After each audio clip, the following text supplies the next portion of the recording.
নমস্কার বন্ধুরা, welcome to my channel গ্রিনির হেসেল।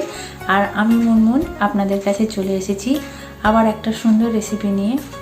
Sankranti তো চলেই এলো, আর সংক্রান্তি মানেই হচ্ছে পিঠে পায়েসের উৎসব।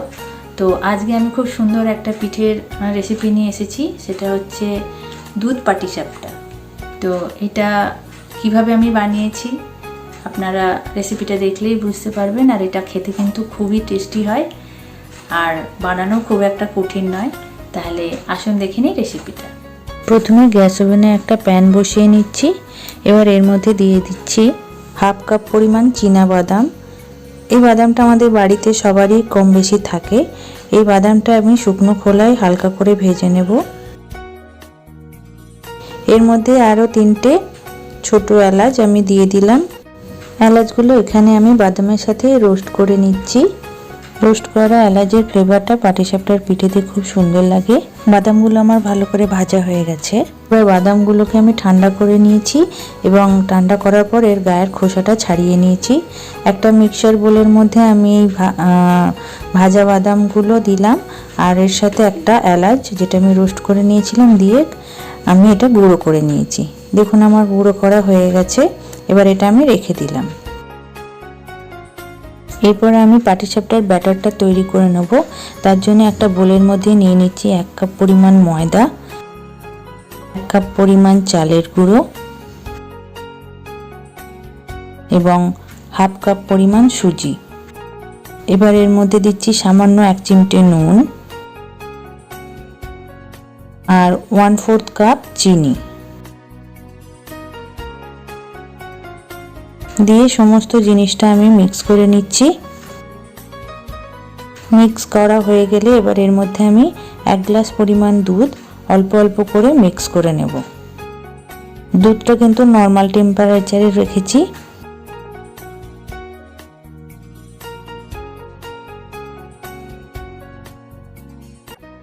খানিকটা পরিমাণ জল আমি অ্যাড করছি ব্যাটারটা আরো স্মুথ করার জন্য। জলটাও আমি একবারে সবটা দিচ্ছি না, যতটুকু দরকার ততটুকুই অল্প অল্প পরিমাণ করে দিচ্ছি।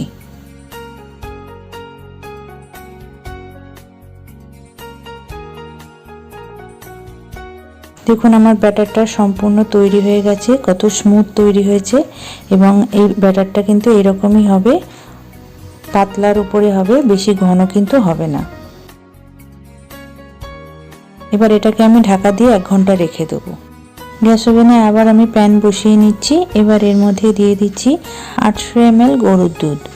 দুধটা আমি ভালো করে ফুটিয়ে জাল দিয়ে বেশ করে ঘন করে নেব।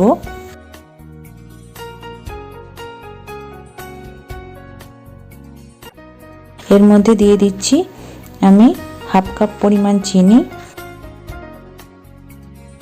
একটু নাড়াচাড়া করার পর দিয়ে দিচ্ছি আমার সেই গুঁড়ো করে রাখা বাদাম, অর্থাৎ বাদামের যে গুঁড়োটা আমি আগে করে রেখেছিলাম সেটা দিলাম। দেওয়ার পর ভালো করে নেড়ে আমি এই পাটিসাপটার পুরটা বানিয়ে নিচ্ছি। এই পুরটা শুধু দুধ দিয়ে না করে যদি আপনারা বাদাম দিয়ে করেন তাহলে এই যে ক্ষীরটা তৈরি হবে সেটা খেতে কিন্তু অসাধারণ হয়। এবং যখন আপনারা এটা পাটিসাপটার ভেতরে দিয়ে খাবেন আপনারা এর টেস্টটা দেখবেন একদম অন্যরকম।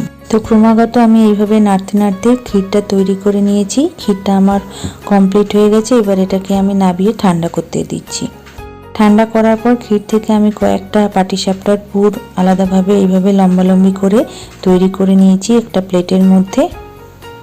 এবার যে ব্যাটারটা আমি তৈরি করেছিলাম 1 ঘন্টার উপর হয়ে গেল, এটাকে আমি রেখে দিয়েছিলাম।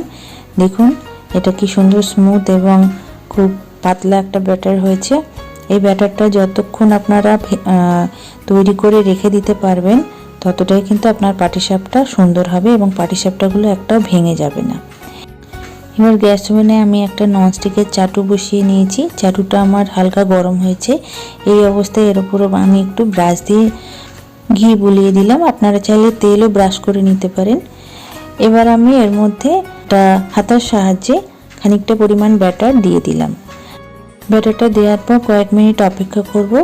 তারপর এর মধ্যে আমি পুরটা দিয়ে দেব। পুরটা আমার দেওয়া হয়ে গেছে। এবার আমি হাতের সাহায্যেই এটা করছি, একটু গরম আছে তাই আপনারা চাইলে খুন্তি বা চামচ যেটা ইচ্ছা দিয়ে করতে পারেন। এই পাটিসাপটাটা আমি রোল করে দিলাম। দেখুন আমার পাটিসাপটা তৈরি হয়ে গেছে। প্রথম পাটিসাপটাটা দেখুন কত সুন্দর হয়েছে। ঠিক একই রকম ভাবে আরও একটা পাটিসাপটা আমি দেখাচ্ছি।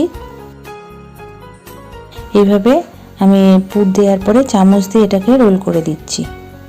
দেখুন একটা পাটিসাপটাও কিন্তু আমার ভেঙে যাচ্ছে না বা ফেটে যাচ্ছে না, যেহেতু আমি ব্যাটারটা অনেকক্ষণ রেখে দিয়েছিলাম। আর একটা কথা খেয়াল করে পাটিসাপটাটা করার সময় কিন্তু গ্যাসের ফ্লেমটা একদম লোতে রেখে করবেন। এইভাবে আমি অনেকগুলো পাটিসাপটা তৈরি করে নিয়েছি। এবার গ্যাস ওভেনে কড়াইয়ের মধ্যে আমি দিয়ে দিচ্ছি 500 ml কাউ মিল্ক। এই দুধটা ঠান্ডা থাকাকালীনই এবার এর মধ্যে আমি খেজুর গুড় এবং নলেন গুড় মিশিয়ে 1 কাপ পরিমাণ করে এর মধ্যে দিয়ে দিচ্ছি। দিয়ে দেওয়ার পর একটা চামচ দিয়ে দুধের সাথে গুড়টা আমি মিক্স করে নিচ্ছি। এতে দিচ্ছি সেই আগে থেকে রোস্ট করে রাখা এলাচ, যেটা আমি থেতো করে নিয়েছি, আর দিয়ে দিচ্ছি 2টো তেজপাতা।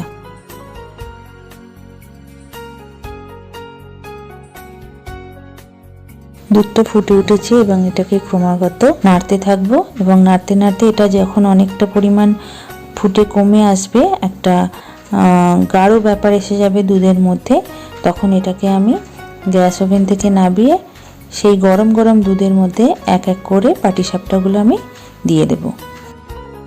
দেখুন আমার পাটিসাপটাগুলো সব দেয়া হয়ে গেছে। এবার এটাকে আমি একটু নাড়াচাড়া করে নিচ্ছি, যাতে প্রতিটা পাটিসাপটার ভেতরে দুধটা ভালো করে যাতে ঢোকে। গরম থাকাকালীনই এটা কিন্তু দেবেন। এবার ঢাকনা দিয়ে এটাকে আমি আরও আধ ঘন্টা কি 1 ঘন্টা রেখে দেব। একটা পাটিসাপটা নিয়ে একটা প্লেটের মধ্যে সাজিয়ে সার্ভ করেছি কয়েকটা গোলাপের পাপড়ি দিয়ে। দেখুন কত সুন্দর লাগছে। আর আমার এই পাটিসাপটাটা খেতেও খুব সুন্দর হয়েছে। আপনারা চাইলে বাড়িতে এরকম করে বানিয়ে সবাইকে দিতে পারেন। আশা করি তারা সবাই খুব খুশি এবং আনন্দ মনে খাবে। আর আমার এই রেসিপিটা যদি আপনাদের ভালো লাগে তাহলে অবশ্যই বাড়িতে একটিবার বানাবেন। তাহলে বন্ধুরা, পাটিসাপটার রেসিপিটা কেমন লাগলো আপনাদের? ভালো লাগলে অবশ্যই লাইক, শেয়ার এবং কমেন্ট করবেন। আর আমার নতুন বন্ধুদের বলছি, যারা আমার চ্যানেলে নতুন এসেছেন তাদেরকে বলছি ভালো লাগলে সাবস্ক্রাইব করবেন। আবার ফিরে আসবো নতুন একটা রেসিপি নিয়ে। সবাই সংক্রান্তি খুব এনজয় করুন, ভালো থাকুন, সুস্থ থাকুন। নমস্কার।